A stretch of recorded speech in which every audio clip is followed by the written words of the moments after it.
We'll start, ma'am. A very good morning to one and all present here. It started, ma'am. It started already. A very good morning to one and all present here. It's a wonderful do, and I feel privileged to extend my warm welcome to our beloved Professor Dr. Jitendra Mungara, sir, and Professor Dr. Mohan Kumar, sir, Dean of Quality Assurance Department in NCET, Professor Dr. Muthukumar, sir, Dean R&D NCET, Dr. Anil Kannur, sir, HOD IAC NCET, Professor Dr. Dinesha H. HOD CAC NCET, and our resource person and speaker of the day, Dr. M. Sintuja, Assistant Professor, Department of IAC, MS Ramaya Institute of Technology, Bangalore. I would also like to welcome all other HODs, faculty members, and all participants. Today we are gathered here for a webinar on association rule mining organized by Department of IQAC, Department of CSC, and IAC. It gives me an immense pleasure to start this auspicious occasion by heartily welcoming our speaker of the day, Dr. M. Sintuja, who is a highly motivated professional with excellent academic track record. She has pursued her PhD in Computer Science and Engineering, Annamalai University in 2019, and ME in Computer Science and Engineering from JJ College of Engineering and Technology. And she has also completed her BTech degree in Information Technology from Annamalai Engineering College under Anna University in 2009. At present, she is working as Assistant Professor in Department of ISC in MS Ramaya Institute of Technology, Bangalore. Her research area is data mining, where her research was sponsored by UGC Grants of India. She has received Young Scientist of the Year 2018 from International Journal for Research under Literal Access. She has authored 13 publications, which include Elsevier, Scopus, Web of Science, and UGC reputed journals. She has 3 publications in book chapter, which includes Springer and Taylor and Francis. She has published in 17 various national and international conferences all over India. She has participated in 15 various FDPs, workshops, STTPs, and tutorials. She has completed many online courses like Effective Engineering Teaching in a Practice from Jan to February 2020. She has completed her Google certification course on the fundamentals of digital marketing and also completed a crash course in data science, managing data analysis, executive data capstone from Johns Hopkins University, and still gain knowledge in various fields. And she has also completed many crash courses from universities of London and University of California. It is my privilege to introduce our speaker, Dr. M. Sintuja, to our esteemed audience. Welcome, ma'am. Now, without further ado, we'll turn the time over to introducing our Nagarjuna College of Engineering and Technology to our speaker and participants.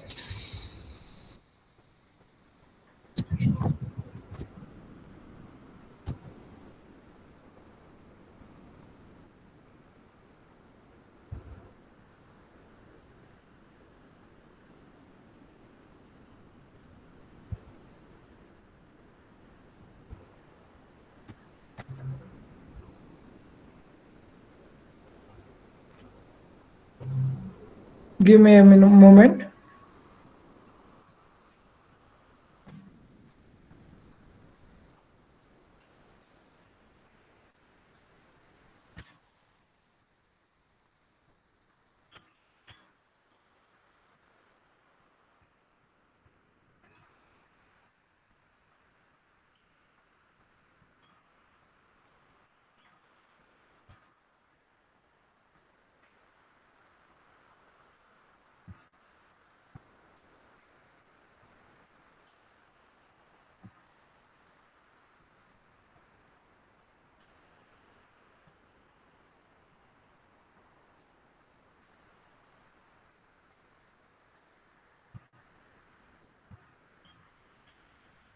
They have made certain changes in Google Meet. It is not allowing me to play video from here. Yeah, let me try. Yeah.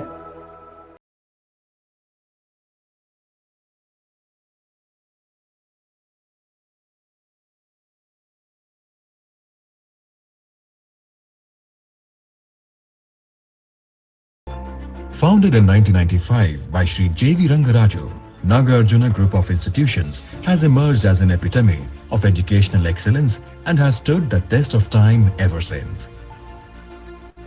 We stand strong on the pillars of academic professionalism and educational distinction. Our reputation lies in our unique offerings to students via our education. With more than 10,000 students nurtured by 1,000 plus exceptional faculty. At Nagarjuna, we focus not just on academic development, but also on a student's overall growth. Our lush green 100-acre campus offers an environment conducive to learning. Our sterling infrastructure is equipped with modern amenities, well-equipped labs, smart classrooms, Wi-Fi enabled campus, indoor and outdoor sports center, gymnasiums, cafeteria, hostels. At Nagarjuna, we always aim to create experiences with our learning process.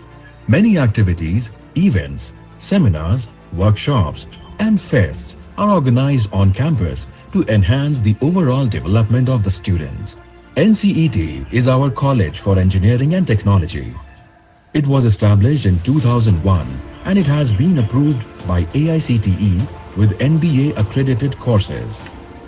Accreditation with A grade by NAC and ISO certified for its green initiative. It is one of the most prestigious autonomous institutions in the state of Karnataka. At NCET, we emphasize on practical learning as well as academic theories.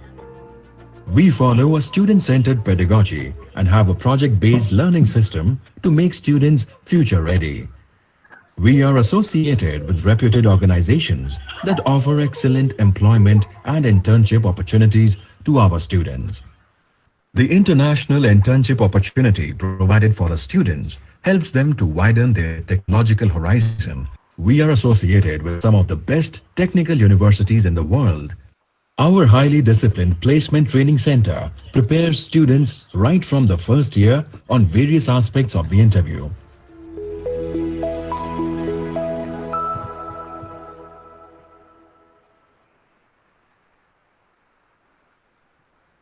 Thank you everyone for your patience. Now I would like to request our speaker to take over the session. Over to you, ma'am. Yeah. Thank you for the introduction, Abraham sir. Thank you, ma'am. You can share your screen, ma'am, for both the tabs.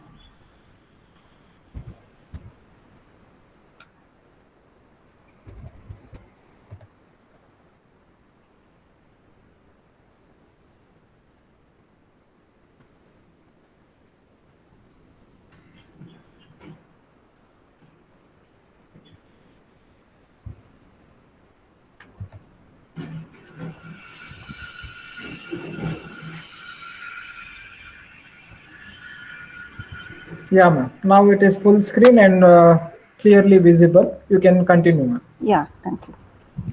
So, good morning to one and all present here. So, sir have given detailed introduction about me. So, welcome to the interesting session on association role mining. So, sir have introduced already. Anyway, I'll introduce myself. This is Dr. M. Sindhuja, Assistant Professor, M.S. Ramaya Institute of Technology, Bangalore. So today's session outline is what is data mining techniques, association role mining, methods of association role mining, frequent item set mining algorithms, and tools used in data mining under some of the research ideas. So what is data mining? So we have so many terminologies in data like data science, data engineering, data analytics, and what is all about data mining is we are going to discuss today. First, we try to split the topic into two. What is data and what is mining? So, what is mining? It is a traditional way or even the current way of digging under the ground, or they used to keep the precious elements like gold, diamond, or something else like that. So we are going to do the same mining for the data. So you dig and you dig deeper into the data and you get more information from the data. So from the data, you are going to retrieve more useful information. You are going to mine. That is said to be data mining. So this is a general what is data mining.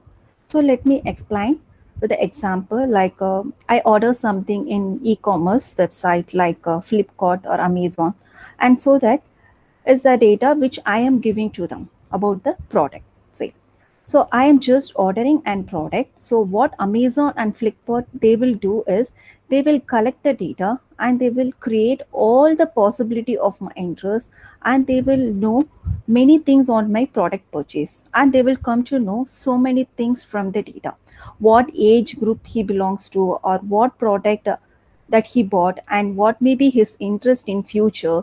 So based on all those things, they will pop up his interest as an ad to him. So the only thing what we are going to give is a particular detail, particular data to them, which is my purchase history as a product, which is an input.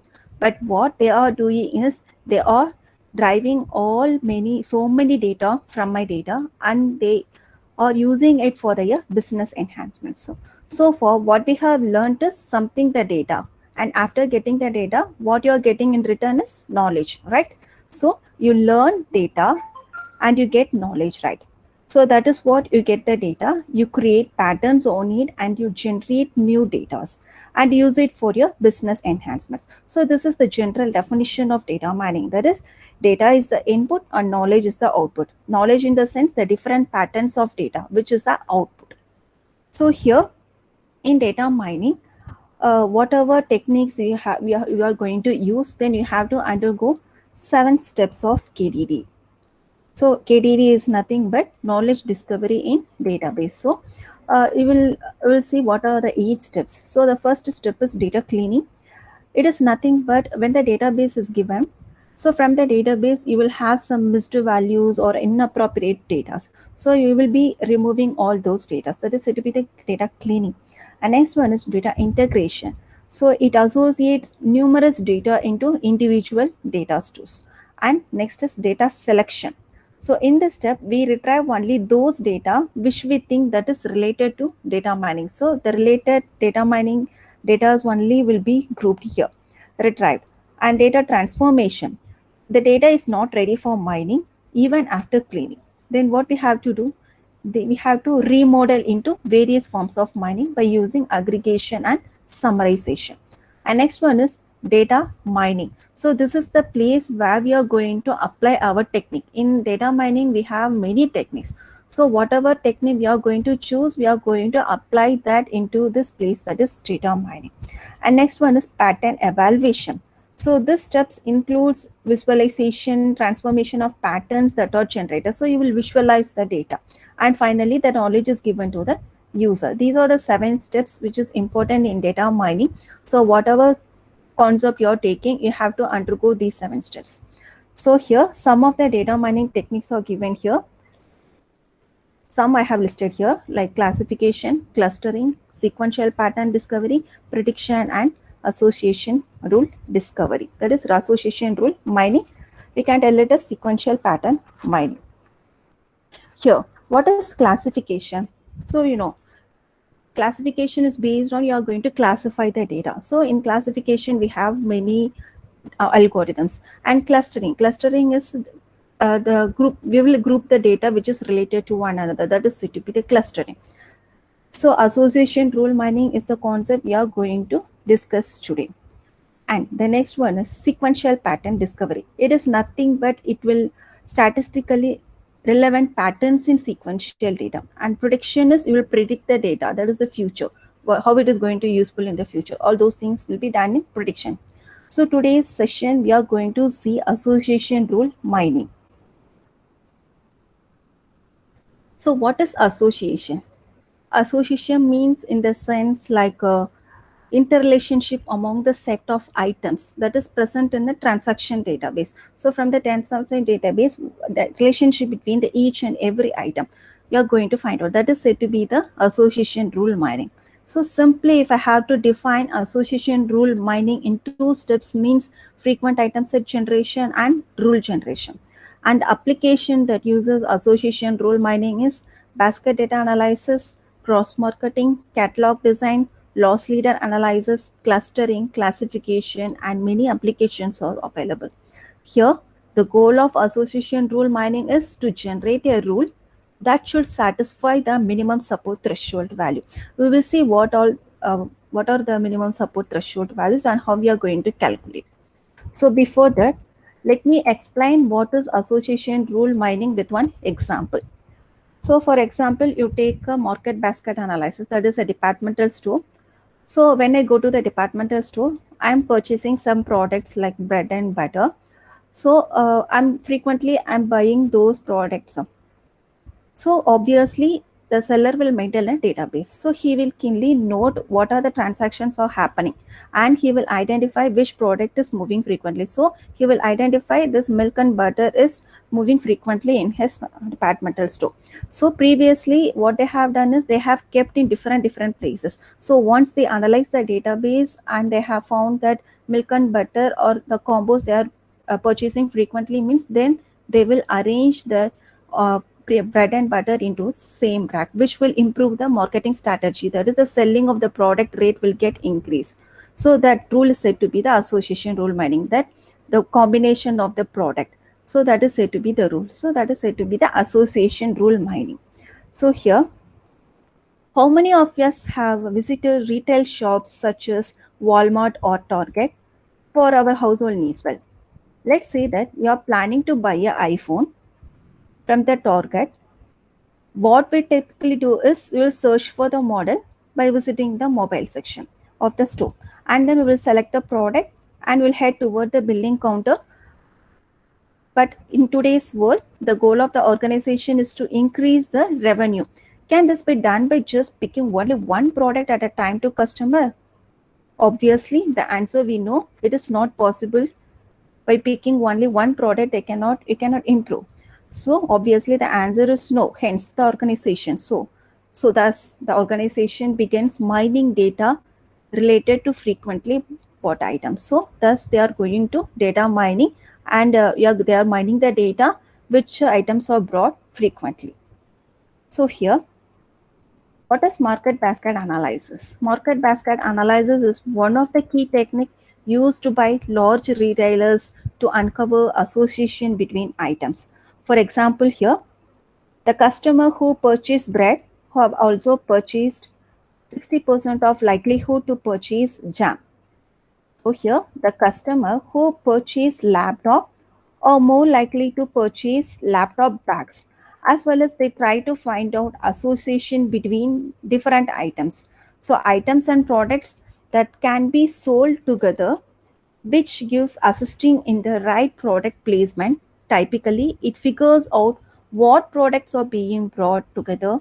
An organization can place products in a similar manner. For example, people who buy bread tend to buy butter also.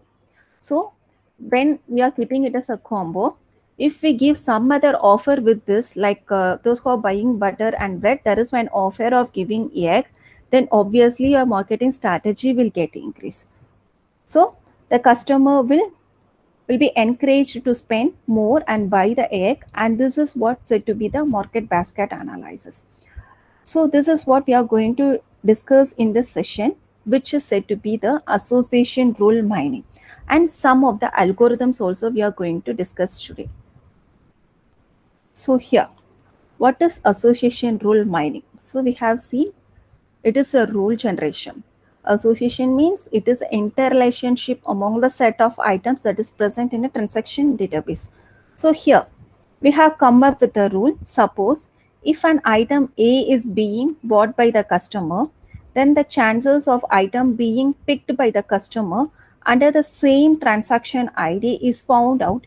You need to understand here is that it's not a casualty, it is rather its occurrence patterns. So then comes to the force now. There are two elements to this rule. First is if and second one is then. If is known as antecedent. This is an item or group of items that are typically found in the item set. And the later one is called the consequent. So here we will look into the image here, A, B. It means if a person buys item A, then he will also buy an item B. That is, a person who is purchasing item A, then he will also purchase an item B. So this is said to be one rule. So or else we can tell like this, like he will most probably buy an item B. So the simple examples is we have already discussed, the customer who is purchasing will has the highest probability of buying butter. So this is said to be the association rule. So here, before going into the algorithm, let's understand what is the max behind it. Now there are three types of matrices which helps to measure the association. So the three are support, confidence and lift. What is support? It is basically the frequency of items which have bought and what are the combinations of the frequency of item we have bought. So with this, we filter out the items which have been bought less frequently. So based on this, we are just finding the items which is bought most frequently and we are ignoring the less frequently bought items by using the formula of support. Support is equal to frequency of A comma B divided by N. Frequency of A comma B is nothing but the combinations of A and B that is present in a transaction database. So that count divided by N. So by using this, we are calculating the support. And the second measure is confidence. Confidence gives us how often the item A and B occur together given the number of times. A occur now this also helps to solve lot of problems, because if somebody is buying A and B together and not buying C, we can just rule out C at that point of time. So this solves another problem, is that we can obviously do not need to analyze the problem which people barely buy. So what we can do is, according to this, we can define the minimum support and confidence. When you have set this value, we can put this value in the algorithm and we can filter out the data and we can create different rules. So this is said to be a confidence. So in general, if I want to tell confidence means, so confidence is a percentage value that shows frequently how frequently the rule had occur among all the group containing the rule body. So the formula for calculating confidence is frequency of A comma B divided by frequency of A. That is a combination of A and B that is present in the transaction database divided by the count of A. So here, and suppose even after filtering, you have like 500 rules, and for every item we create 5,000 rules, means obviously it is practically impossible. So for that, we need a third calculation, which is said to be lift. So basically, it is a strength of any rule. So let's look at the denominator of the formula given here. If you see here, independent support values of A and B. So this gives us independence occurrence probability of A and B.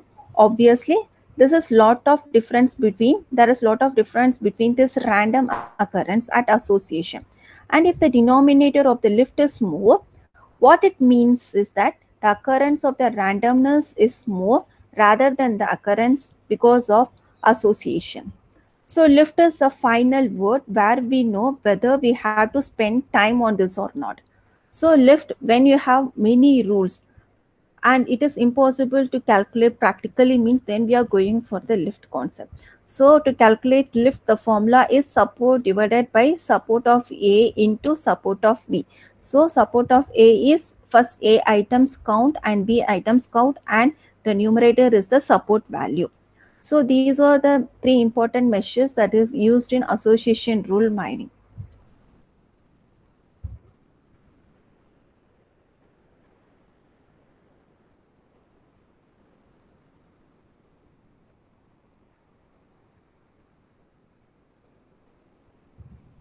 So let's see with the example here.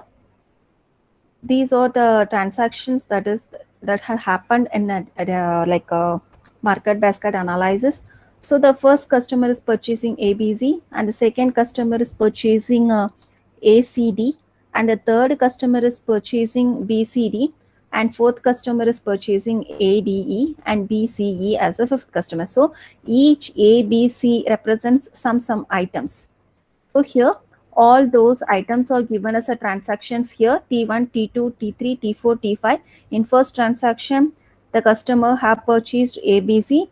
The second transaction, the customer have purchased ACD, and third customer have purchased BCD, and fourth have purchases ADE, and fifth have purchased BCE. So here the rule you are going to generate is the customer who have purchased A has the highest probability of buying D, and C, the customer who purchased C item have also purchased item A.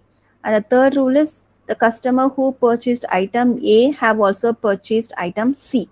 And the fourth rule is the customer who purchased item B and C have also purchased A. So this is the rule. So for this rule, you are going to find out the support, confidence and lift values based on the formula.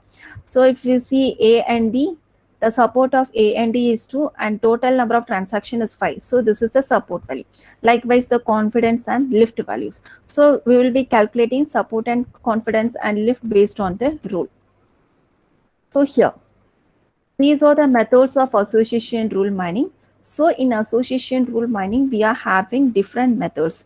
So some of the methods are listed here: sequential pattern mining, frequent pattern mining, structured pattern mining, closed frequent item set mining, maximal frequent item set, constrained frequent, appropriate, near match, and top K frequent item set.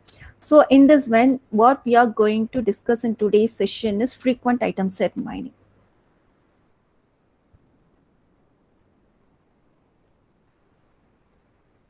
So what is frequent item set mining? So here association rule mining's application is, the most important application is market basket analysis. So in association rule mining, we have frequent item set mining. What is frequent item set mining? Let me explain with the example. You consider the Amazon or Flipkart, where the customer will purchase items, and whatever the customer is purchasing, all those items will be stored in a database. Obviously, the seller will maintain a database. So the database will contain all the details of the customer, like what product they have purchased, at what time, in what mode they have purchased, what is the price of the product. So all the details will be in the seller. So here, the problem of the seller is they want to identify the items which is purchased frequently by the user. So they want to identify what are the items are purchased frequently by the user. So for this purpose, this frequent item set mining is very useful. So by using this frequent item set mining algorithms, you can find out what are the items that is purchased frequently by the user. So for many algorithms they have developed for this frequent item set mining, but still there is some bottleneck in each and every algorithms. So there is many scope to develop more algorithms for the students, for the researchers. So here, so the problem of the seller is they want to identify the items which is purchased frequently by the user. So for this purpose only, we are going into frequent item set mining. Not only that, by using these algorithms, whatever it is in frequent item set mining, then the seller can easily identify by using this algorithm what item is frequently sold in the market and which product is not moving frequently in the product. By using all those algorithms, he can identify. And not only that, he can also come to know what are the pain points or any other glitches that is faced by the customers, like high page loading time or a runway high page loading or a gateway failure or any other glitches that is faced by the customer. So by using these algorithms, he can solve all those problems, and also he can improve the marketing strategy of the product. Like you can see when in Amazon, when we order for some product, when we add to the cart, they will give suggestions like customer who have purchased this item also. Some combos they will show how they are getting. So all those things behind is association rule mining. So by using this only, they are giving the suggestions like the customer who have purchased this have also purchased this. So there is lot of scope to develop algorithms in mining frequent item sets. So here, this frequent item set mining was first proposed by the author Agarwal and Shrikant in 1993 in the context of frequent item set and association rule mining. So before going to the concept, you should know what is support of an item set. Support is nothing but you will have the database, multiple transactions you will have, and which will have multiple items. So here you will find the count of each items.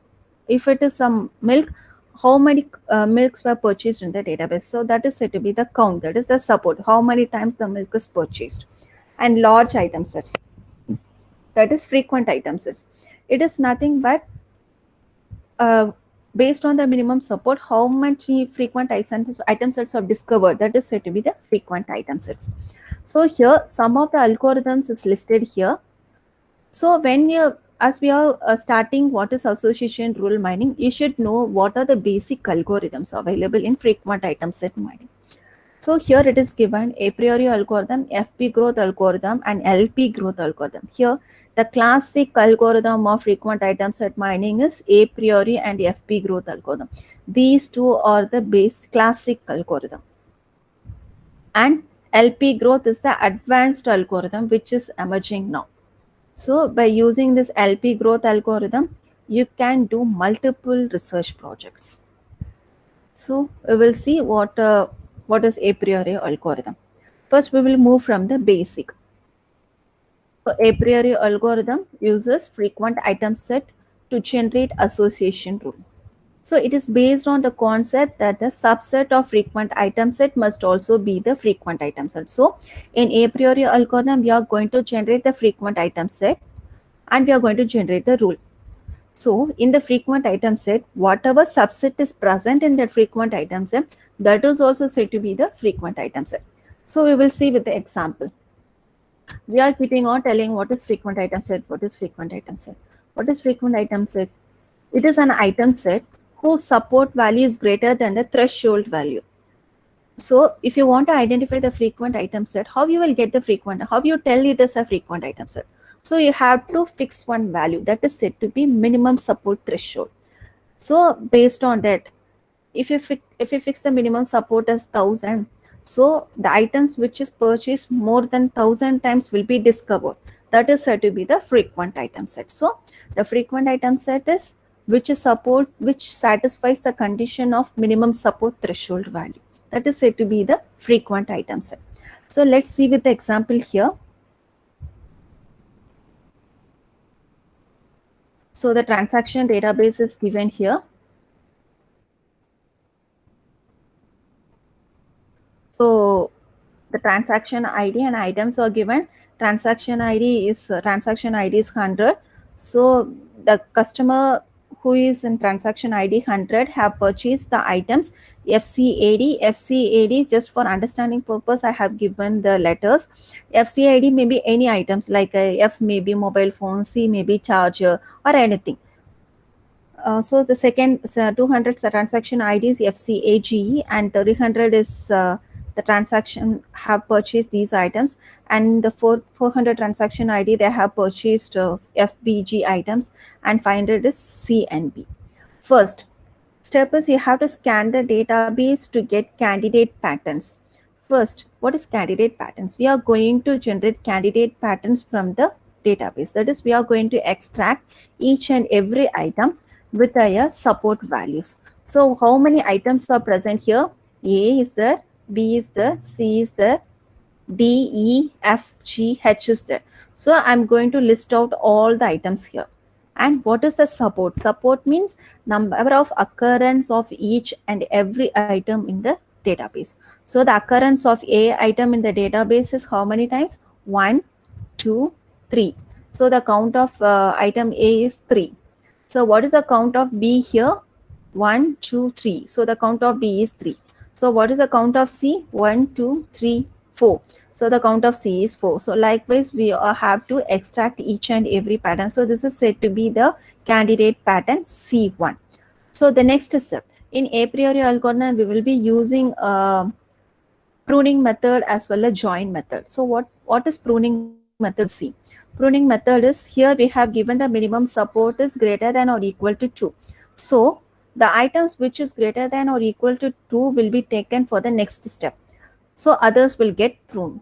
So here we can see D is having the count as 1. So which is less than the minimum support, we are pruning it. So E is having the count which is 1. So obviously it is lesser than minimum support, so it is getting pruned. And H is also getting pruned. So the remaining transactions we are taking it to the next one. So which is said to be the frequent pattern L1. So it is iteration based method. So this is said to be frequent pattern 1. So next step is we are going to apply join method. Join method is nothing but we are going to combine each and every item with the next item. So here A is combined with B and A is combined with C, A is combined with F and A is combined with G. So we have join step, that is each and every item is combined. So when we combine A and B, again we will scan the database. We have to find the count of combination of A and B. So A and B is purchased here only 1. So no other purchased together. So the count is 1. Then AC, so AC is here, AC is here, AC is here. So 1, 2, 3. So 3 are found in the database. So 3. Likewise, we have to combine each and every item. Then BC, BF, BG, then CF and CG. Likewise, we have to apply join step and we are finding the support of each item. So the next one is, again, you have to apply the pruning concept, where the minimum support value, the greater than will be taken for the next step and the lesser than will be pruned. So we are pruning A, B, A, G, B, G and C, G. And the remaining items are taken for the next one, which is said to be the frequent item set.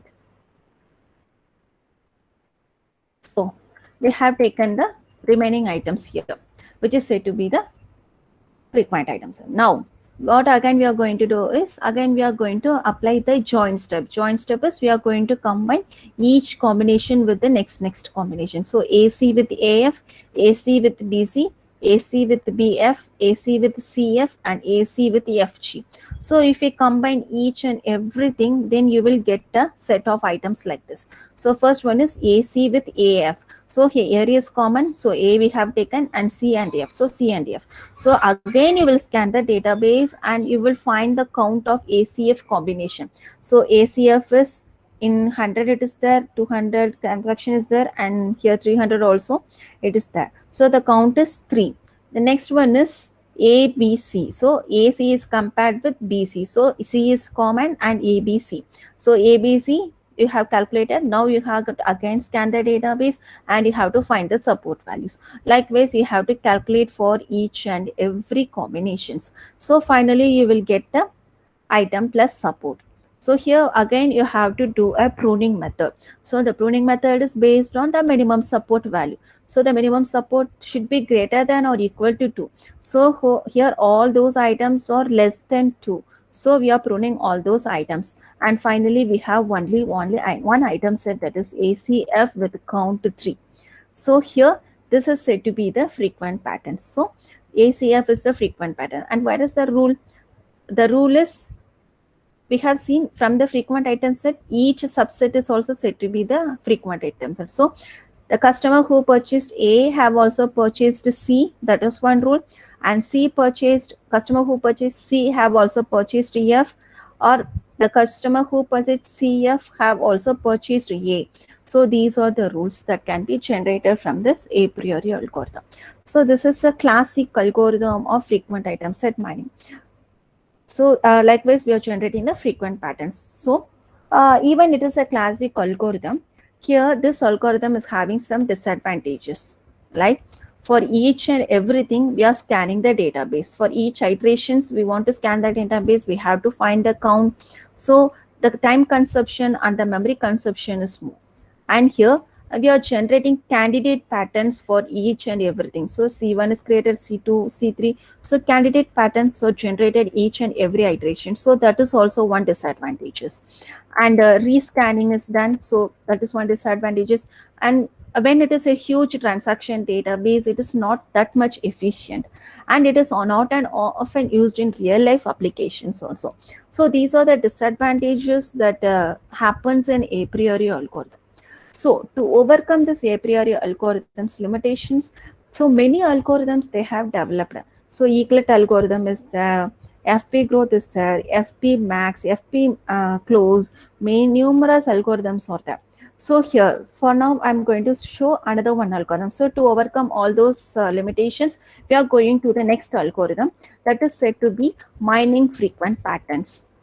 Here, what are the disadvantages we have seen in a priori is generation of candidate item set, rescanning, and it is not often used in real life application. Time and memory consumption is more. So all those problems are solved in this frequent pattern mining, that is FP growth algorithm. Here, the structure itself it will get vary. That is a tabularized content. Here it is a tree structure. We are in FP growth algorithm, we are going to use a tree structure. So why we are going for tree structure is where the database is huge, the n number of transactions can be easily inserted into the tree. So we are going for tree structure. So that is said to be frequent pattern growth, that is FP tree. And here we are using a divide and conquer methodology. Here, as we are using a tree structure, there is no need of going to candidate item set generations. So we will see with the example how it is going to work. So as I told, we are taking one database. For example, this is the Amazon database. So this is the Amazon database I have taken. So the transaction IDs are given, item purchased are given, and ordered items we are going to find out. So these two they will give transaction ID and item purchase. This is the database I'm taking from the Amazon. For example, I'm telling. So here, first thing is you have to explore the items which is available in the transaction database. So what are the items available? First, I'm exploring it here in the prioritize the item. So these are the items that is purchased by the customer in the database. So milk, bread, jam, butter, cheese, biscuit, cake, chalk, Coke, Pepsi, Fruity, Jelly, Joy, all those items are purchased by the customer, which is referred with this database. So here, I want to find out the support of each and every item. For milk, what is the support of milk? We have to check the database. So milk is present in first transaction and third transaction, fourth transaction, fifth transaction, sixth, seventh, ninth, and 10th. Totally the count is 8. So the milk count is 8. And what is the count of bread? Again, we have to find out from the database. So the bread is present 8 times in the database. So the count is 8. And for jam, so jam is also present 8 times in the database, then 8. So butter. So butter is how many times it is present? You have to check. So butter is present in second and fourth, fifth transaction, seventh transaction, sorry, ninth transaction, 10th transaction. So the totally the count is 5. So the butter count is the customer who purchased butter 5 times is given here. So likewise, we are finding the support for each and every item. So we have prioritized the item. Now, based on this prioritizing table, we are going to order the items here. So here, jam, in the item purchase, jam, cheese, bread, milk, and biscuit is here. So based on this prioritizing the item, we are going to sort here. So milk is the highest priority with count 8. So first that is sorted. Then bread is 8, so it is taken. Jam is 8, so it is taken next. And cheese is 2 and biscuit is 2. So we likewise we are going to order the each transactions here. So milk and chalk means chalk is just only 1. So here the minimum support what we have taken is 2. So the chalk which is minimum, the items which is minimum, then the minimum support value less than 2 will be pruned. So all these things will get pruned, and the items which is here, based on this we will sort the ordered items here. So based on this table, we are arranging the items in the transaction database. And for now, this is the database that we are going to take as an input now. So now we will start with the tree structure.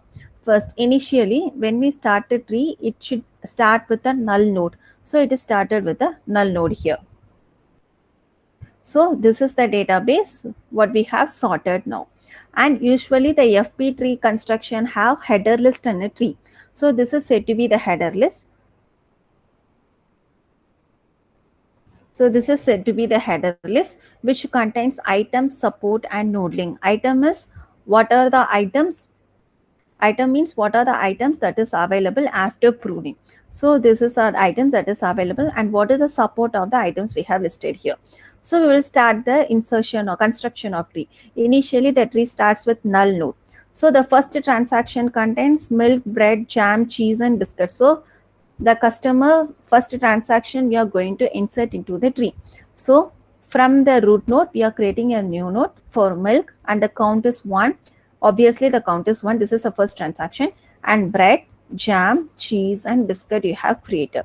So from the node link we are connecting to the respective item. So milk means the pointer is pointing to the milk node and the bread is pointing to the bread node. So likewise we are pointing. So first transaction is inserted. Here this is said to be the item and this is said to be the support. This is said to be the node label. This is said to be node label which consists of 2 attributes, item name and support. So next we will read the second transaction. So in the second transaction we are having bread, jam and butter. So here when we insert into the tree, you will check whether bread, jam and butter is available in the existing tree. So no, obviously no. Milk, it starts with milk only, but here it starts with bread, jam and butter. So obviously you cannot insert into the already existing path. So you are going to create a new link, bread, jam and butter. Obviously the count is 1, only once it is acquired. So like have given as 1. So here whatever is left out in the header table we have to link. Here the butter node link is not given because it occurred only now. So what we are going to do is the butter node link is linked to the butter. So second transaction is inserted. So next what we are going to do is we are going to link the next point out the next items. So in the first transaction you are having bread and the second transaction also you are having bread. So you are pointing out from the first transaction to the second transaction. And here from jam of first transaction is connected to the jam of second transaction. So likewise, we are inserting the third transaction, that is milk. So already milk is 2, the count is 2. Here already the milk count is 1. Now we are going to insert a third transaction which is milk. So already milk is already created from the root node. So as milk is already present, we are going to increment only the count to the milk. So the milk count will be increased to 2. So the fourth transaction is milk, bread, jam, butter and cake. So here from the tree, you can see milk is there, bread is there, jam is there. Followed by that cheese and biscuit is there. But you need bread, butter and cake. So what you can do is from the jam, you can create a separate node and you can create as a butter and cake. So when you add milk, bread and jam, already the milk count is 2. When you add one more, the count will be changed into 3. And bread is already it is 1. Now if you add, it will be changed into 2. And jam count is 1. Now when you enter, it will add into 2. And butter and cake. So likewise, you are inserting the fourth transactions. So the next one is fifth transaction. So when you insert fifth transaction, what is the transaction items? Milk, bread, jam and butter. So milk is already 3. Now it is 4. When you insert, bread is already 2. When you insert now, it is 3. And jam is already 3. When you enter now it is 3. And butter is already 1. When you enter now, it is 2. Likewise, you are inserting the fifth transaction. So the next sixth transaction, you have only milk. So previously the count of milk is 4. Now already, as it is already in a tree, then again you are incrementing only the count of milk to 5. So the seventh transaction is milk, bread, jam, cheese and biscuit. So already the same transactions is happened here. Milk, bread, jam, cheese and biscuit. So milk, bread, jam, cheese and biscuit is available in the tree. So just you are going to increment only the count. So the count is incremented to 6 and count is incremented to 4 and jam count is incremented to 4 and cheese is incremented to and biscuit is incremented to 2. So here, and the 8th transaction is bread, jam and cake. So already bread, jam is there, but cake is not there. So I'm creating a new node from this particular node and I'm creating a cake one. So the count of bread and jam will be incremented to 2. So the next one is 9th transaction is milk, bread, jam and butter. So milk, bread, jam is there and butter is also there. So just we are going to increment the count alone. So we have done the incrementations. So finally the 10th transaction is milk, bread, jam and butter. So milk, bread, jam is there. Butter is also there. So we are just incrementing the count of each and every node. And finally we have constructed a tree. So far what we have seen is we have entered all the transactions into the tree. Only the tree constructions we have seen. Now what we are going to do is we have to identify the items which is purchased frequently by the customer. So for this, we are having some approaches like top-down approaches and bottom-up approaches. So in this concept, we are going to see the bottom-up approach. If we apply bottom-up approach, how we are getting the frequent item sets, we will see. So this is the complete FP tree construction. Now your tree is ready for the mining. So here we are using FP tree to find the frequent item sets. So to find by using bottom-up approach, you have to create conditional pattern base and conditional LP tree. So we will see how to find all those things. So here the first phase is construction of conditional pattern base and second phase is construction of conditional LP tree. So the same FP tree is given here. As we are going to apply bottom-up approach, from the header list, what is the bottom last item that is present in the header list is the place where we are going to start. So it is cake. So the node link represents the first occurrence of cake is here and the second occurrence of cake is here. So we have two parts. So first one is we are going to create a conditional pattern base. So first the cake is here. First I'm going to walk through this path. So while walking through this path, I can see the customer who purchased a cake one time have also purchased butter, jam, bread and milk.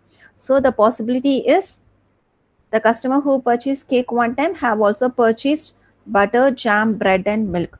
So I'm going to create a conditional FP tree that is milk, bread, jam and butter.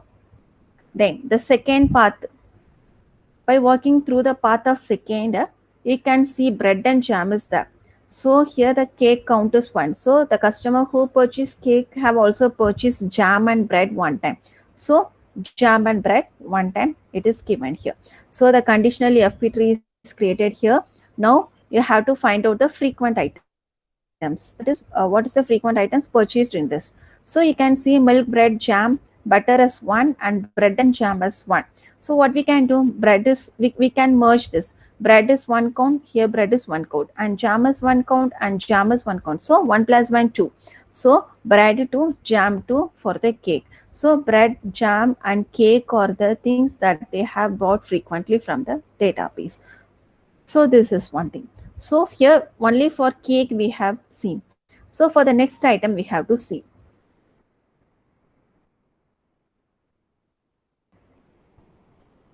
So as we are scanning the tree from bottom to top, the next item is biscuit. So by walking through the path of biscuit, we can see only one path is there in the tree, that is biscuit here. So the customer who purchased biscuit 2 times have also purchased milk, bread, jam and cheese. So the conditional FP tree will be milk, bread, jam, cheese is 2. So here obviously the minimum support is 2 only.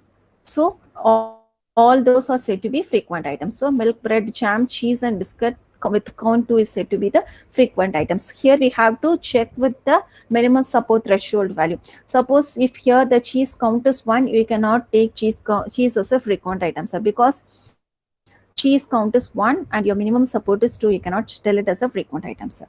So likewise, you are moving to the next item of cheese. So the node link represents here. So this is this path. By walking through this path, we can see the customer who purchased cheese have also purchased milk, bread and jam. So milk, bread and jam with 2. Why the count is 2? Because the customer have purchased 2 times the cheese. So obviously they will have purchased only 2 times. So 2 times. So what will be the frequent item set? So obviously milk, bread, jam and cheese is the frequent item set. So the next one is, again we are moving to the butter. So we can walk through this node link. So here we have 2 parts, the first part and the second part. This is the first part. So the butter part of this one is bread and jam. So bread and jam is given. Here the butter count is 1. So obviously the bread and jam count will be 1. So we have taken this. The second part is of butter is milk, bread and jam. So milk, bread and jam. Here the butter count is 4. So milk, bread and jam count will be 4. So from this, if we, after this conditional FP3, we have to find out the frequent patterns. So if you see here, bread and jam count is 1, but here bread and jam is 4. If we merge, we will get bread as 5 and jam as 5. So the finally, we can split out like this, bread and 5, jam 5 and butter 5. So finally, we will get milk, bread, jam and butter as 4. So these are said to be the frequent item set. So the next one is, we are moving to the jam. Likewise, the same. By working through this path, we can see 2 jams are here, 2 parts are here. The first part is milk, bread and jam. So we will take milk and bread with count 6 because the jam count is 6. So milk and bread is 6. And the second part is only bread. So jam count is 2. So the bread will be 2. So the bread is 2. So finally, if we conclude, bread here 2 and here bread 2 is 8. So bread with jam is 8 count and milk with bread and jam is 6 count. So we can split like this. We can combine, like if one is 6 and one is 8, then we can combine together. So finally we are getting this as a frequent pattern. So the next one is bread. So when we walk through this, we have 2 parts. So in this part, we have only one item. That is, the customer who purchased bread 6 times have also purchased milk 6 times. So the count will be milk and bread 6 times. But what about this bread? Here, it is having only the root node. So obviously, there is no path, that is no item is purchased along with bread. So only this will be taken. So the frequent item set is milk and bread 6 times. So the finally, the last item is milk. When you go through this path, only the null node is here. There is no other item that is purchased with the milk. So obviously only milk with count 8 is said to be the frequent item set. So finally the frequent item generated is listed here with the items and conditional pattern base, conditional LP tree, and finally the frequent patterns. So now likewise, when the database is taken from the e-commerce, if we apply this FP growth algorithm, we will apply this FP growth algorithm to the database and we will explore the frequent item set that is purchased by the user. So these are the frequent patterns that is generated by using this algorithm. So here, what is the benefits of FP tree structure? So we can see here, we are not generating any candidate items. So no candidate items in this generator. So yeah, I mean the huge transaction database can be given as an input to this FP tree. So whatever the database size is, it will accept. And when it compares to a priori algorithm, the time and memory consumption is also less, as rescanning is done repeatedly for each iterations. Here, rescanning is done only twice in the beginning. So rescanning is avoided. So by all those advantages, it shows that FP is better than the a priori algorithm. But still, FP growth is having some bottleneck. That is, FP tree is expensive to build. We can build for a huge transaction database, you can build the FP tree, but the expensiveness is high. And the time and memory consumption is more, because here you can see for each and every item, for milk one node, for butter one node, for each and every item we are creating separate node, which is represented by pointers. So when you use pointers and nodes for each and everything, the time and memory consumption is more. So these are the disadvantages in this FP growth algorithm. So to overcome this algorithm only, we are going to the advanced algorithm of LP, linear prefix growth algorithm. This is the third algorithm, which is the trending algorithm, which is the advanced algorithm of frequent item set mining. So this one, most probably no one will know about this algorithm, linear prefix growth algorithm. This is the advanced algorithm. So whatever algorithms were available now, all those disadvantages are solved in this linear prefix growth algorithm. So when we will compare with the FP growth algorithm. In the FP growth, whatever disadvantages we have seen, time and memory is more, and it is expensive to build. Why the time and memory is more? It needs each and every node for representing each every item. That is, it is FP growth is pointer based approach. But when it comes to LP growth, it is a array based approach. So by using array based approach, we are overcoming the limitations of FP growth algorithm. So the structures also varies from FP growth algorithm. So we will see here. In LP growth algorithm, header list, LP is said to be the linear prefix growth algorithm. Header list is one of the component which maintain the data required for mining patterns from the tree. So here in this tree also, we are having header list. Header list consists of three attributes, namely item name, support, and node link. Here, the structure of LP growth consists of three attributes, namely header list, linear prefix node, and branch node list. We will see each and everything. So here the header list is composed of three attributes, item name, support, and node link. Here this is said to be the linear prefix nodes. So this is the structure of the tree. The tree will be like this only. So this is said to be the root node, and we enter the first transaction. We will enter the entire transactions into the single node. In FP growth, what we have seen, we have to create each and every node separately into the tree. But here in LP growth, as it is a linear structure, which is an array based approach, we are going to enter all the transactions into a single node. So this is said to be linear prefix, linear node, that is the array based node. So here this one is said to be the parent link. So the parent link will tell who is the parent of this transactions. So that will be represented here. And these are said to be in first transaction, first item, second item, third item, until n items are here. And this is said to be array form node. This is the array form node.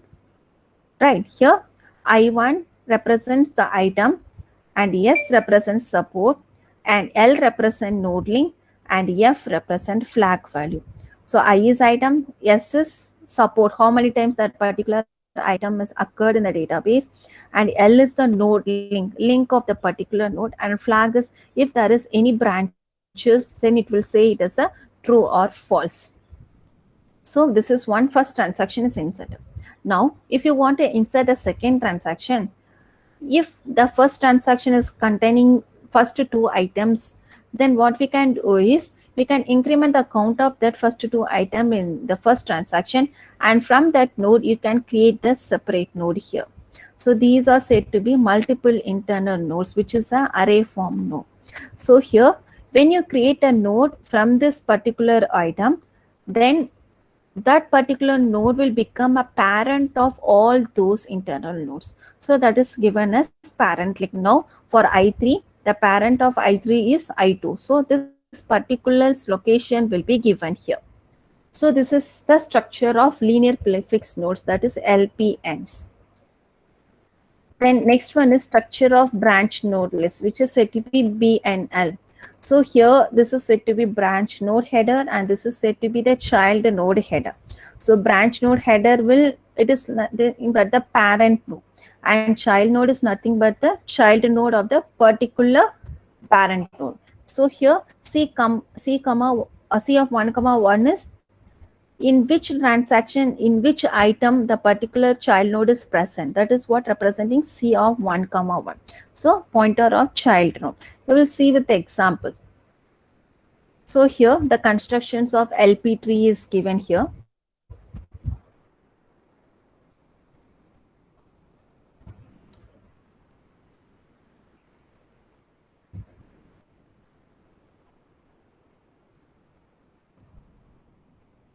So here the same databases only I have taken here. Hope it is visible. So for the FP growth, whatever the database is taken is same is considered here. For example, consider this is some FIPCO database or something. This is the database they are giving to us. What is our duty is we have to explore the items which is purchased frequently by the user. So for that purpose, we are going for LP tree, that is linear prefix tree. So here, first step, first you have to, from the database, we have to explore each and every item, and based on the minimum support, you will prune the items. So after pruning, we are getting these items. So now based on these items, first we are ordering the items here. So now the items are ordered here. So this is the database I am going to give us a input. So we will see the construction of LP3. So the insertion of first and second transaction is given here. So the first transaction, the insertion items of milk, bread, jam, cheese, and biscuit. So we have seen the structure of LP3. It will have a header list and a linear prefix nodes and the BNL. So header list is whatever the items are there, we have listed here, and support is given. I mean the support of each item is listed here, and the node link is given here. Node link is, we will point out where the particular pointer is pointing. So this way, usually the tree will start with root node. So root node is given here. So first transaction, I'm going to insert bread, milk, bread, jam, cheese, and biscuit. So this is as per LPN, we no need to create each and every node for each item. We are going to insert all the items into a single node. That is said to be linear structure. So I'm creating a node consisting of 1, 2, 3, 4, 5, 6 multiple internal nodes. But you have only 5 items here. So 5 items are inserted, and the 6th is for the parent node. Who is the parent of this particular transaction? So parent node. So I have inserted milk 1, bread 1, jam 1, cheese 1, and biscuit 1. So the first transaction is inserted into the tree. And the next one is count. One is the count. Obviously, one is the count for all the items. And next one is node link. Node link is there any item is purchased in the database? Later we have to check. But as it is the first transaction, obviously there is no other item purchased, so it will be null. So for now, everything will be null only. The next one is flag value. Flag is like if there is any branches created from this node, it will change as true. Otherwise, it is false. So here no branches created. So for all it is false only. So initially it will be null. So first I have inserted my first transaction. Now I will point out from the root node. So milk. So milk, when you want to connect to the milk is present here. What is the parent of this node is p root. How you are telling is p root? Here, this particular node is created from the root. So the parent of this one is root. So p of root, that is pointer of root. So I'm going to point out the node link. So this represents pointer of 1, 1. That is, this milk present in first transaction. LPN1 is transaction 1, linear prefix node 1, first transaction. So in the first transaction, the first item is milk. So how I'm pointing the pointer is pointer of 1, 1. That is pointer of first transaction, first item. That is said to be pointer of 1, 1. Then bread. Bread is present in first transaction, second item. So pointer of 1, 2. And jam is present in first transaction, third item. So pointer of 1, 3. Likewise, we have to represent all the node length. So initially the cake is not there, so it is given as null. Now in the same tree, I'm going to insert bread, jam, and cheese here. So bread, jam, and cheese. You will check the tree whether bread, jam, and cheese is available immediate after the node. Obviously, there is no bread, jam, and cheese. It is milk, bread, and jam. So what you have to do, you have to create again one linear prefix node you are creating, and you are inserting the bread, jam, and cheese with count 1. And node link is obviously it is null because after now only have entered second transaction. Third transactions at all you don't have, so it will be null. And flag value, no branches created, it is false. Now second transaction is inserted. So what is the parent of this particular node? From the root node you have created. So the parent of this particular node is root. So P of root. So once you complete the second transaction, you have to update the previous transaction's node link. Here, initially the bread node link will be null. So once the second transaction is inserted, then you have to update the node link of the first transaction. So here the bread is present in second transaction. LPN is second transaction.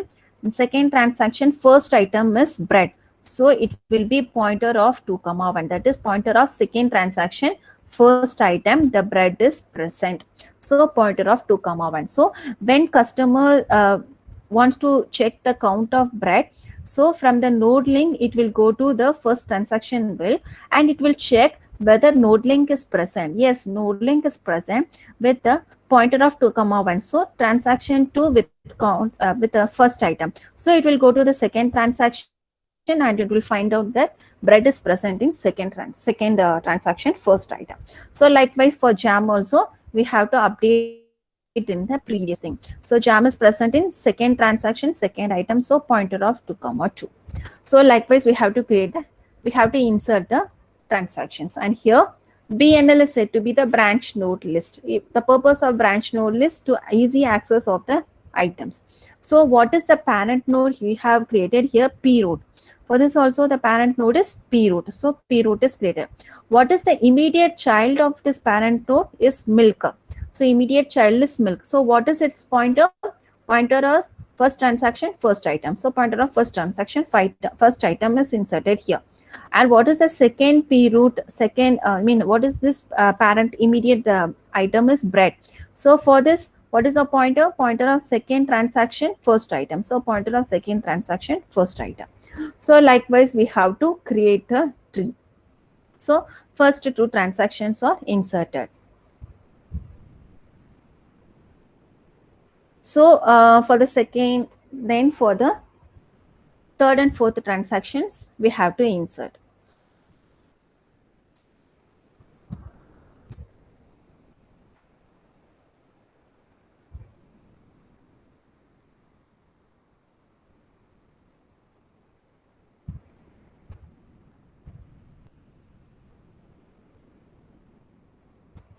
So for the third and fourth transaction, we are inserting into the tree. So the third transaction is milk. Obviously, milk is present immediate after the node. The count is alone incremented to 3. So, and what is the fourth transaction? Milk, bread, jam, butter, and cake. So milk, bread, jam is here. So from here, I want to create a node, that is a linear prefix node for butter and cake. So I have created butter and cake. So here we have to see, we are creating a node from jam. So what will be the parent of this butter and cake is jam only. So how you will represent is pointer of, in first transaction, third item is jam. So we are giving pointer of 1, 3. So the parent of this particular items is pointer of 1, 3, that is jam. Now we have to update the BNL list. That is P root is already we have done. So P root is already done. So here in this transaction, a newly parent node is P of 1, 3. So P of 1, 3 will be the parent node, and the immediate child of P of 1, 3 is butter. So it is present in fourth transaction. This is the fourth transaction. So pointer of 4, 1. So pointer of 4, 1 is inserted. So far what we have seen is first, second, third, and fourth transaction we have completed. So next one is fifth transaction.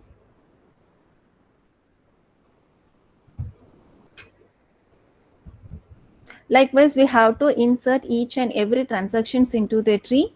If LPN node is required, we have to create the LPN node separately, or else in the existing node itself, you have to update the values.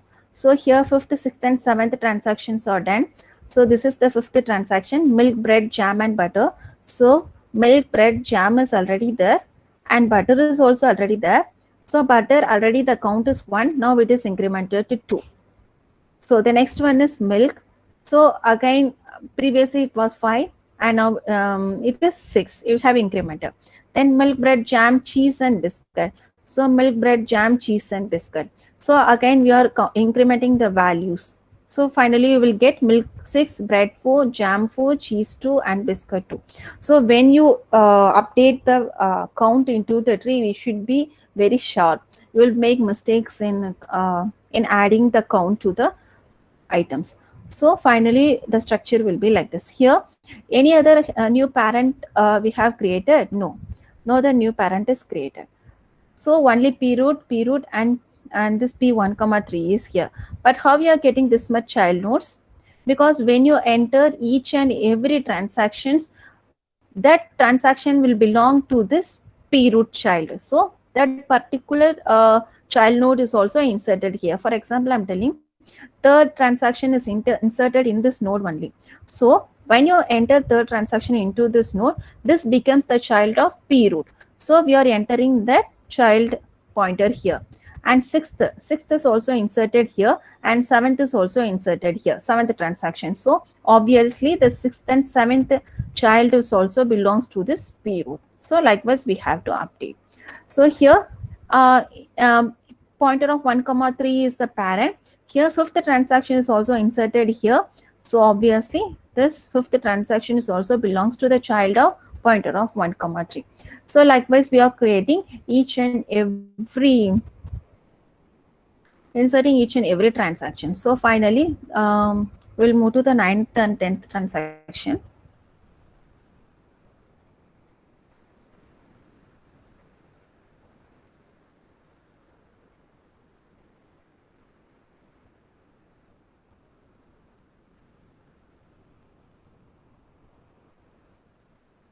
So finally the insertion of 9th and 10th transaction. So 9th and 10th is inserted. So finally you're getting a tree like this. So finally you will get milk 8, bread is 6. If you count here, milk is 8, here milk is 8, bread is 8. So the pointer will point to the bread here 6. And by using this node link, you are telling that in second transaction item, the bread is purchased. So you will go there and you can see the bread 2 is purchased. So 6 plus 2 is equal to 8. So likewise, we can find out whether you are making mistakes in the tree constructions. If it is getting satisfied, then your entire tree construction is correct. So now your tree construction is over. So this is the complete LP tree. So for that given transaction database, we have created the tree. Now we have to mine the frequent patterns by using bottom-up approach. We can also use top-down approach. Actually, most of them have not done top-down approach. Only bottom-up I have used. Actually, one paper is there regarding to top-down using LP growth algorithm. You can refer in Google. If you give us a top-down LP growth algorithm, you will get that paper. So this is we are going to apply bottom-up approach to the LP growth algorithm. So here, as we know, bottom-up approach is the same. The concept is same as well as for FP growth algorithm. We are going to scan the tree from bottom to top. So from the header table, the bottom item is cake. So here, the item length is pointer of 4,2. That is fourth transaction. Second item is cake. So by referring this LPN's transaction, here it is telling that fourth and fifth is there. So as per the node link, fourth transaction, second item is cake. So in this fourth transaction, second item is cake. So this is the path we are going to scan. So by walking through the path, butter, cake, but who purchased cake have also purchased butter. And here the parent link is given, that is it has parent. It is telling that the path is still there. So pointer of 1,3, that is in first transaction, third item is its parent. So this is the first transaction. Third item is the parent, that is jam is the parent. So what you will do is you will be scanning this path, butter, then jam, bread and milk. So milk, bread, jam and butter are the path of K. So milk, bread, jam and butter with count 1 is taken because cake count is 1. So the customer who purchased cake have also purchased milk, bread, jam and butter 1. And the second path is given here.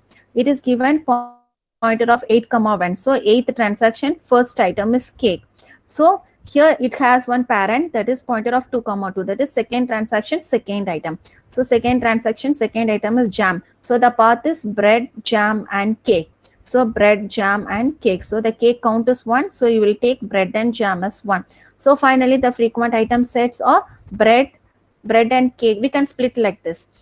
Jam and cake 2, bread and cake 2, or bread, jam, and cake together as 2 also we can do. So this is the frequent item sets.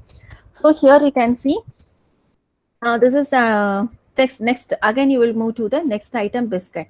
Then by walking through the path of this item link, pointer of 1 comma 5. So in first transaction, fifth item is biscuit. So you will scan. You can see the customer who purchased biscuit 2 times have also purchased milk, bread, jam, and cheese. So obviously all those minimum support is greater than. So we will say all those things are frequent item sets. So milk, bread, jam, cheese, biscuit with count 2 is said to be the frequent item set. So likewise, we are moving to the cheese. Here the item link is pointer of 1 comma 4. That is first transaction, fourth item. So the customer who purchased, only one path is there. So the customer purchased cheese 2 times, have also purchased milk, bread, and jam 2 times. So the frequent item set is satisfied, which is greater than 2. So milk, bread, jam, cheese is the frequent items. So here I have splitted. You can combine together or you can split also. Both also right. So the next one. So butter, we are moving to the next step of butter. So here the item link is pointer of 2 comma 3. So second transaction, third item is the butter.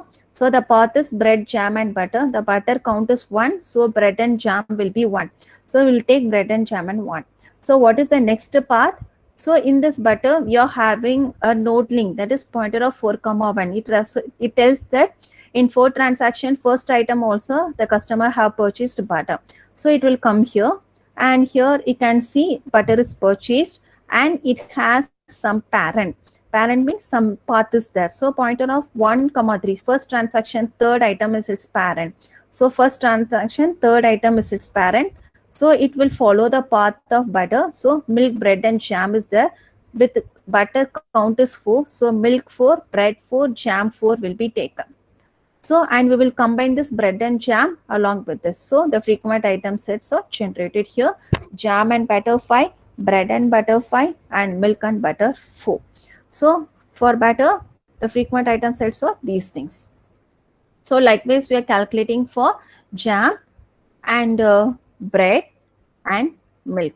So likewise, we have to calculate for each and everything. Here you can see for milk, there is no path is found. So only milk will be the frequent item set. So finally, the frequent item sets are generated here. Items is given conditional pattern base, conditional LP tree, and frequent pattern. Conditional pattern basis, we are walking through the path, that path. And conditional LP tree is you will be merging all those things and you're finding the frequent pattern. So when someone is giving us a database, now as I told, the database is given, whatever database is given, we are considered as some Flickr database or anything. So that database, we are applying this LP growth algorithm and we are finding the frequent pattern. So we can see we can see here the difference between the FP growth and LP growth algorithm. In FP growth, separate nodes are created, where pointers are used to represent each node, which consumes more time and memory. Here in the linear prefix node, we can see entire transactions is entered into a single node where usage of pointers is avoided, right? So time and memory obviously will get saved. So this is the major advantage of LP growth algorithm when compared to the FP growth algorithm.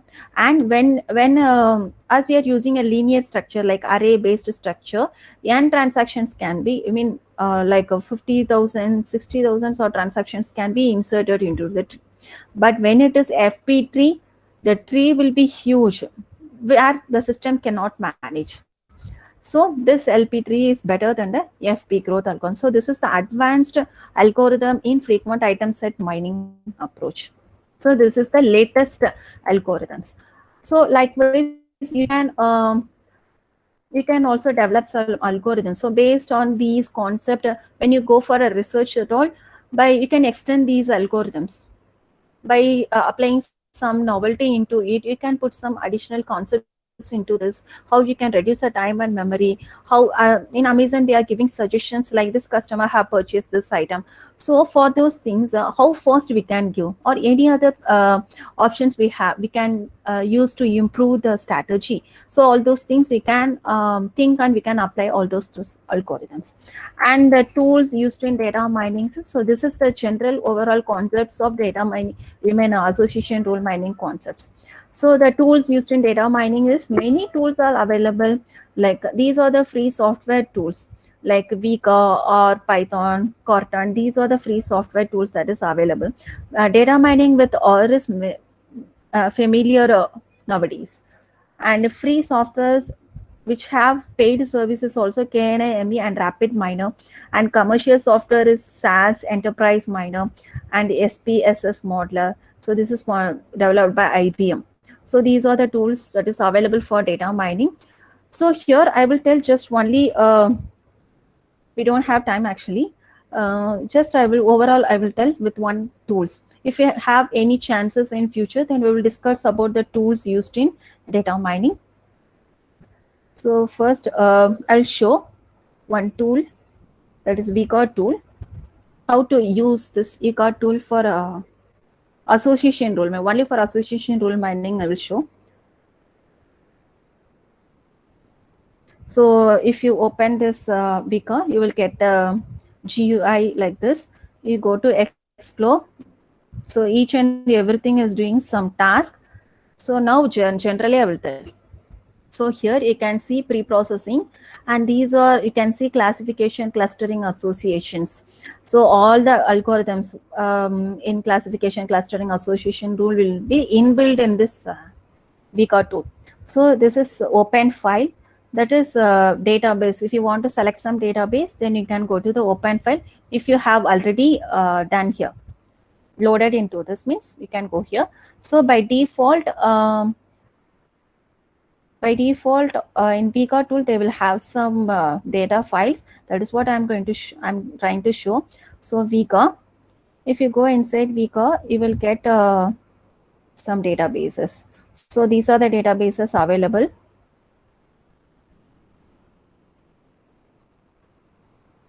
Data.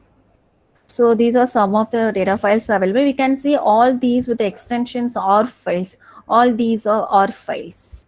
So we can also have data file, CSV file, like JSON files, many file extensions are there. So for now, I will take one database, that is weather.nominal.org files I have taken. So now you can see these are the current relation. You're telling what data set is this, that is weather. Instances is number of transactions is 4, and attributes is given here. How many attributes are there? 5. So these are the attributes. So these are the attribute section. So if you go into Outlook, so this is the Outlook. If you select this, you can see what are the divisions or the Outlook is, it is sunny or overcast or rainy.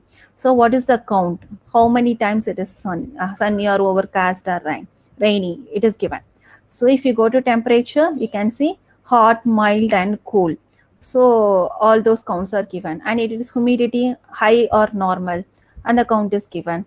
So this is the database that is available here. Whenever you click on this, you can see the visualization chart also you can see. So it will visualize how much count is there for a particular Outlook. So you can visualize here. So now your database, this is the database. These are the attributes, and inside the attributes, what are the things available? It is showing here. So this is open URL. URL means if you want to directly upload a database from the URL, you can go here. And OpenDB database directly, if you want to import, you can import from here. So these are the available options, and here is the edit. So we have seen KDD in data mining. That is 7 steps. That is pre-processing, data cleaning, integrations, and everything. So data cleaning can be done here. So if any of the missed values is available here, then you can remove the data. You can remove, like delete selected instance. So I'm deleting this. So you can delete. And if you want to change the humidity to normal, high, you can change it. And if you want to add some, so all those things can be done. in this edit option. So now you have selected the database. Now classification algorithms are given here, clustering algorithms are given here. So inbuilt, they have given some of the algorithms. If it is classification, so here they have given some algorithms. So likewise for association means, if you want to choose associate a priori FP growth algorithms are given here. If you want to choose this algorithm, you can choose. So first I'm going to use a priori algorithm. So here this is the place where we can fix the minimum support. Here they have designed like this: lower bound minimum support and upper bound minimum support. That is to which level you want to find out the frequent items. So you can give that values here, and number of rules, how many rules you want to generate. You can change 5, 6 or 10. So it is given as 10. Okay. So I'm giving okay. Now if you give start, the program will get execute, and you can see the 10 rules are discovered. So number of cycles performed is 17 cycles it has done. So these are L1, L2 we have seen, no, frequent items at 1, 2, 3, 4, that's things. And finally we are getting 10 rules. So here, if you want to choose some other data set, if I'm taking supermarket data set means I have taken supermarket data set. I'm going for association. Here I want to use FP growth algorithm. So I'm giving FP growth algorithm. And if I give start, the program will get execute, and we are getting the rules. So I have asked for 16 rules. So they have, 10 rules. So 10 rules are displayed from the database. So likewise, many tools are available where we can make use of it. So this is the overall view of a tool.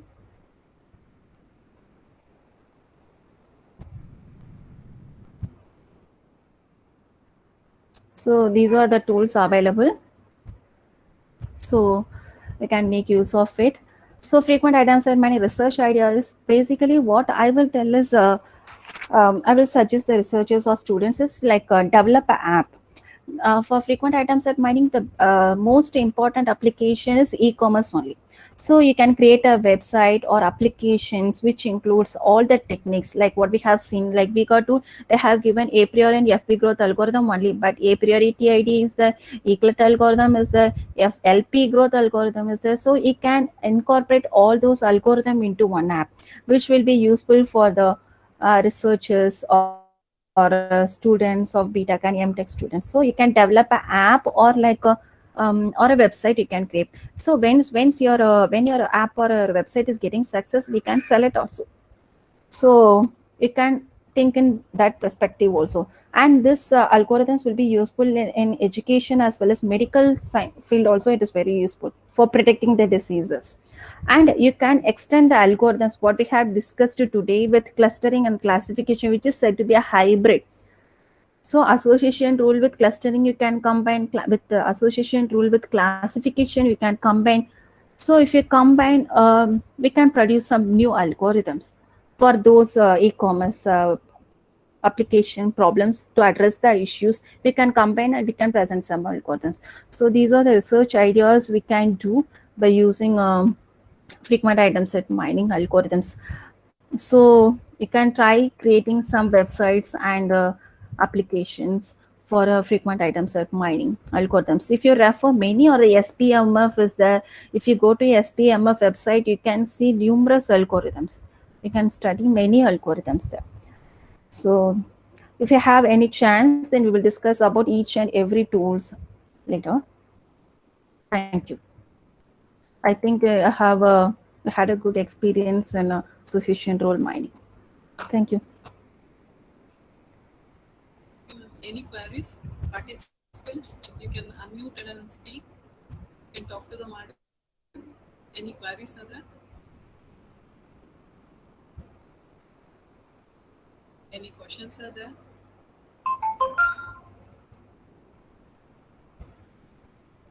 Dear participants, any questions are there?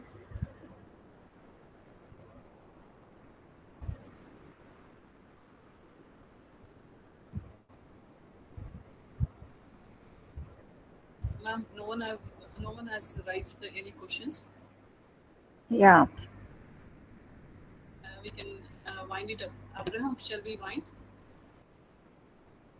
Thank you for the opportunity, ma'am. Okay, ma'am. Thank you, ma'am, for giving a valuable insight regarding the topic association role mining. Thank you, everyone. It was a pleasure being with you all today through this online webinar. I would like to thank everyone who made this event possible. Special thank to our speaker of the day, Dr. Sindhuja, and our special thanks to Principal Dr. Jitendranatha Mangara, sir, and Dean QAD, Dr. Mohan Kumar, sir, and Dean of R&D, sir, Dr. Muthu Kumar, sir, and HOD of CSC, Dr. Dinesha, sir, and ISC HOD, Dr. Anil Kunuru, and thank to everyone who have helped us to do this webinar. Thanks once again. Thank you, ma'am. Yeah, thank you so much, ma'am. Abraham, shall we stop the recording and we'll wind it up? Yes, ma'am. Yes, ma'am. I have stopped it.